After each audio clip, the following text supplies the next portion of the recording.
Hey guys, Zach Devine here, and today we're going to start a new series that's going to focus on chord voicings. And this will be specific to guitar, and it will be a little bit more towards an intermediate level. We're going to be talking about four of our most common chord types. So we're going to be talking about major 7, minor 7, dominant 7, and minor 7 flat 5. Or you will also hear that last one referred to as a half diminished 7 sometimes as well. But both of those names are referring to the same chord type. I prefer to call it a minor 7 flat 5 simply because it kind of tells you what the chord is in the name. So for this video, we're going to be focusing exclusively on major 7 chords, and then we'll do 3 other videos that will each focus on the subsequent chord types. So what we're going to do is we're going to cover all the possible voicings across the neck for each chord type. So for major 7 chords, there's going to be, obviously there's going to be 4 different shapes for each chord because in all these cases, 7th chords have 4 different notes in them. So they have a root, a third, a fifth, and a 7th. So those 4 notes mean that there's 4 different spots you can start that chord from, 4 different roots that the chord can have. And what we're going to do today is we're going to find all the possible shapes with our root being on the 6th string, and then all the possible shapes with our root being on the 5th string, and then our root being on the 4th string. So there's going to be 12 possible shapes that we can play these chords in. And we're going to be using what's called drop voicings. So you may or may not have heard of like a chord that's being played as a drop 2 or a drop 3 voicing. And all that really means is they're especially prominent on guitar simply for the fact that the way the tuning of the instrument works out, there's not a plethora of opportunities for us to play what's called closed voicings. So if I'm trying to play an F major 7, for instance, there's really only one super comfortable voicing that we can play an F major 7 in what's called closed position, meaning that all of the notes in the chord are in order. So if I'm playing an F major 7, the notes are F, A, C, and E, and that's a root, 3rd, 5th, and 7th. So there aren't a whole lot of opportunities where it's super comfortable to play a root, 3rd, 5th, and 7th in that order without changing the order of the notes. If, for instance, playing 3rd, 5th, root, 7th, or something like that. To just play a root, 3rd, 5th, 7th, in other words, a closed position voicing, can get kind of tricky on the instrument. So say I'm playing an F major 7, there's one position where it's super easy to play that, where we would have F, A, C, and E.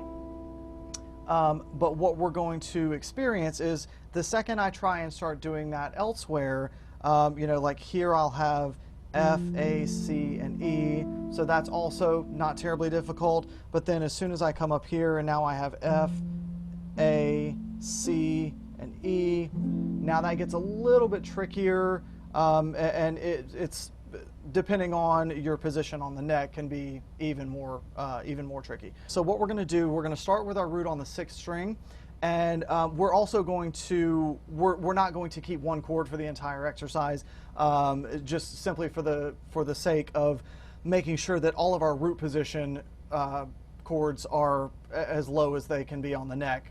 We're just going to change chords. So we're going to start our root on the 6th string as an F major 7, but then when we move to the 6th string, instead of keeping an F major 7 where our root position would be up here, we're going to just go to a B flat major 7 to keep it as low as possible, and then our root on the 4th string, we're going to go to an E flat major 7, sorry. So starting off F major 7, once again, we have F, A, C, and E. And that's, once again, as we've discussed in our chord spelling series so far, that's just derived from the scale itself. So we have F major scale as F, G, A, B flat, C, D, E, and F. And then we're back to F. So we need the root, 3rd, 5th, and 7th of that. So that's F, A, C, and E. Okay, so what we're going to do with our root on the 6th string, we're going to always skip the A string. So we're going to be playing all of these voicings on the 6th, 4th, 3rd, and 2nd strings of our instrument. So that is our E string, D string, G string, and B string. And that's where all of these root on the 6th string voicings will be located. All right, so what we're going to do is we're going to play, our first position here is going to be F, and then we're going to play an E on the 2nd fret of our D string, and then an A, which is the third on our second fret of our G string, and then C on the first fret of our B string. And that's our F major 7 in root position. And then what we're going to do is we're going to just shift up to the next available note in the chord. So the next available note after F is going to be A. So then we come up here to an A, and then we're going to do the same thing there. So now it's going to be A on the 5th fret E string. We're going to play F on our 3rd fret D string. We're going to play C on our 5th fret G string, and we're going to play E on our 5th fret B string. So now that's voicing number 2 for 6th string, root on the 6th string. So we have here and here. And now we have our next available note in the chord is going to be a C. So we're going to come up here to C, which is 8th fret E string. And then we're going to play A on our 7th fret D string, E, which is the 7th of the chord, on our 9th fret G string, and then F, which is the root, on our 6th fret B string. Okay, so now that's voicing number 3. So this is root position, first inversion, second inversion, and now we have what's called third inversion, meaning the 7th of the chord is going to be in the bass. So now we're looking for an E. So we're going to come here to our 12th fret of our low E string, which is an E, and then we're going to have C on our 10th fret D string. We're going to have F on our 10th fret G string, and then we're going to have A on our 10th fret B string. Okay, so one more time, we've got all 4 voicings here. We've got F major 7 root position, F major 7 first inversion, F major 7 second inversion, and F major 7 third inversion.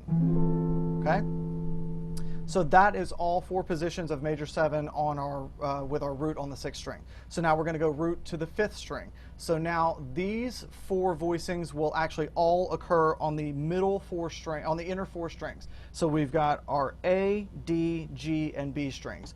So it's just like it was before, where the remainder of the chord minus the root is always going to be on the D, G, and B strings. Only now we've just shifted our root note's always going to be on the A string for these 4 voicings. So now, once again, as I said earlier, we're going to shift to B flat major 7.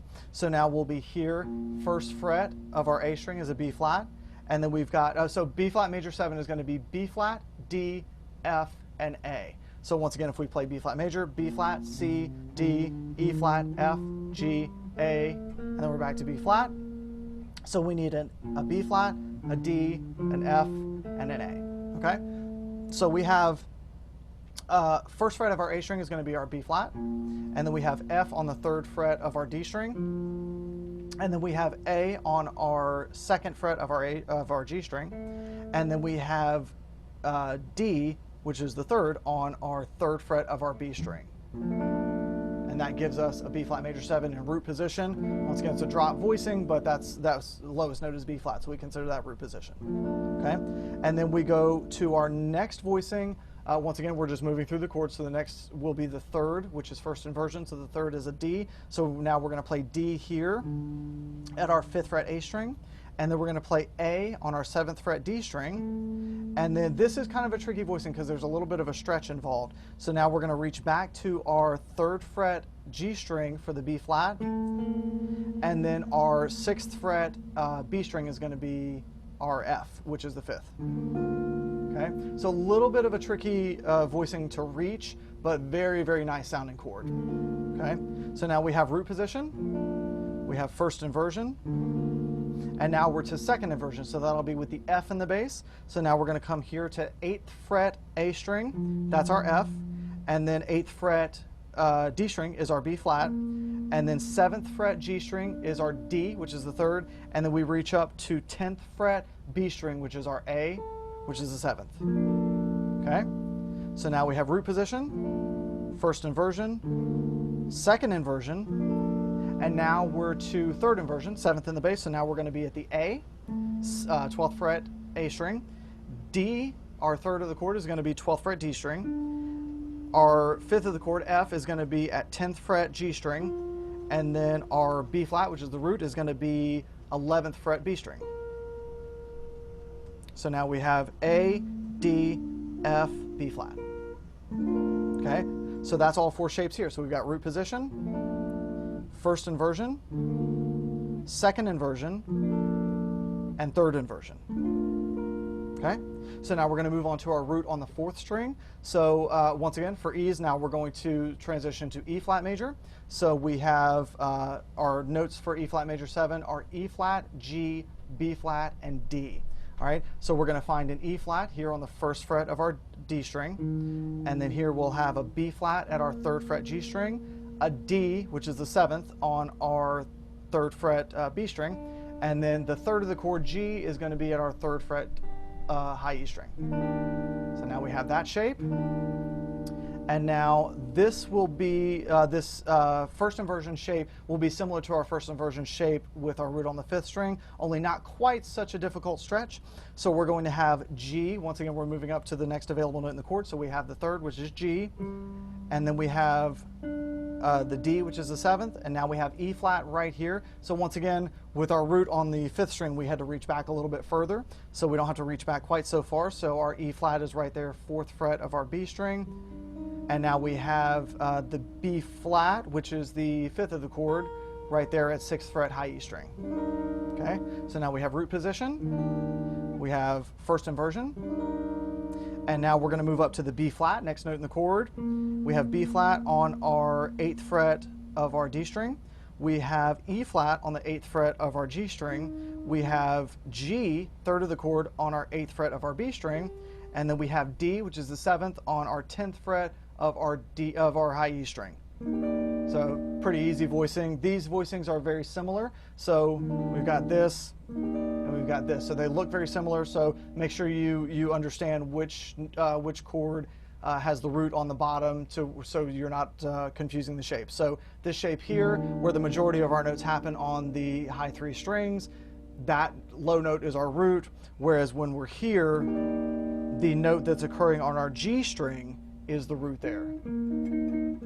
Okay, so we've got root position, we've got first inversion, we've got second inversion, and now we are to the 3rd inversion, where we're going to have D in the bass on the, once again, 12th fret D string, and then we're going to have G, the 3rd of the chord, on our 12th fret G string, and now we're going to have the 5th of the chord B flat is going to occur right here on the 11th fret B string. So there's your B flat.